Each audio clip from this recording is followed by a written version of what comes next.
Bonjour à tous.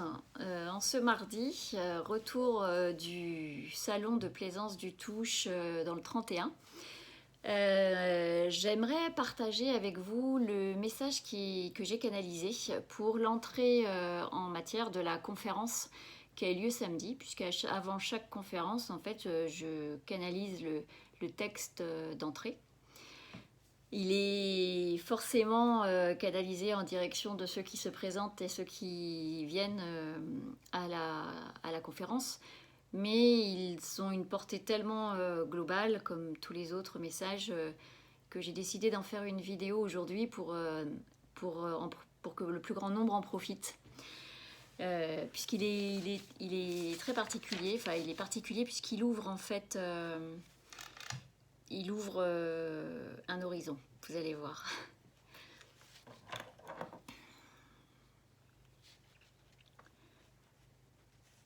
Les êtres en devenir sont tout aussi importants que vous autres adultes en chemin.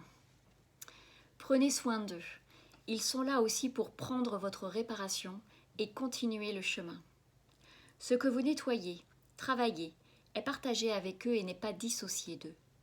Ayez conscience de cela lorsque vous constatez, conscientisez votre propre chemin, votre propre besoin d'effacer, entre guillemets, d'effacer la lignée, les blessures associées.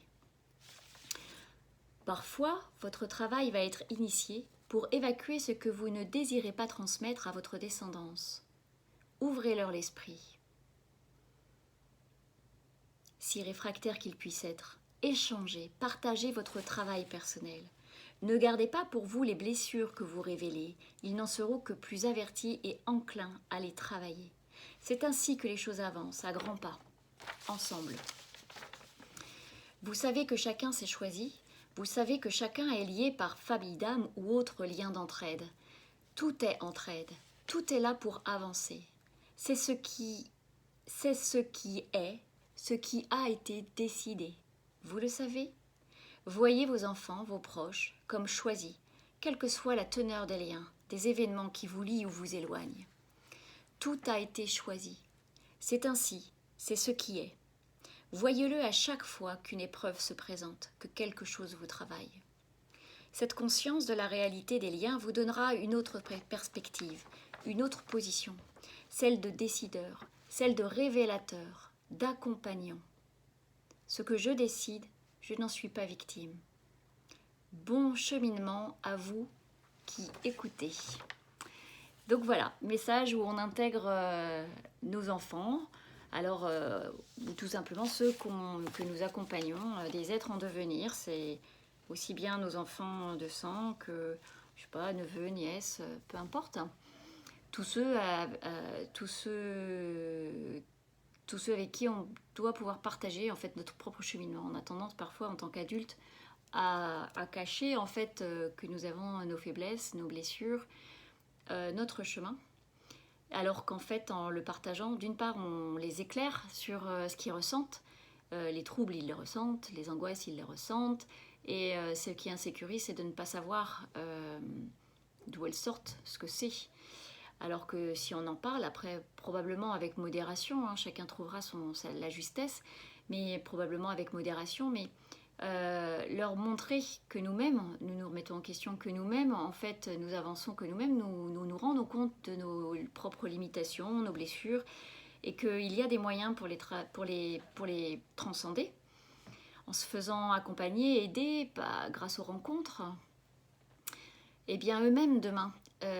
Aujourd'hui, ils peuvent être réfractaires, ils vont m'entendre, ça va rester dans un coin de la conscience, et demain, quand ils vont grandir, peut-être cheminer plus ou moins rapidement en fonction de chacun, en fonction de ce qu'on est venu faire ici, eh bien ils auront toujours ce repère. Oui, mais tiens, mon père, ma mère m'a parlé de ça quand j'étais jeune, et je vais aller le réinterroger.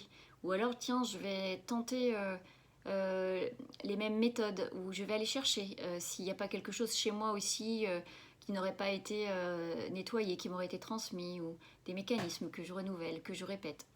C'est une ouverture. Autant on leur apprend à se laver les dents, autant les remises en question et la conscience et la recherche du cheminement vers la meilleure version de soi-même, c'est pareil, ça se transmet. on fait ce qu'on peut, mais au moins on peut semer les graines en étant humble et surtout en ne se sentant pas affaibli face à nos enfants. Voilà, ils n'en seront que plus reconnaissants, tout en sachant qu'en effet on fait ce qu'on peut, on fait du mieux qu'on peut et qu'on aura aussi fait des erreurs. Mais c'est le jeu, ma pauvre Lucette. À très bientôt.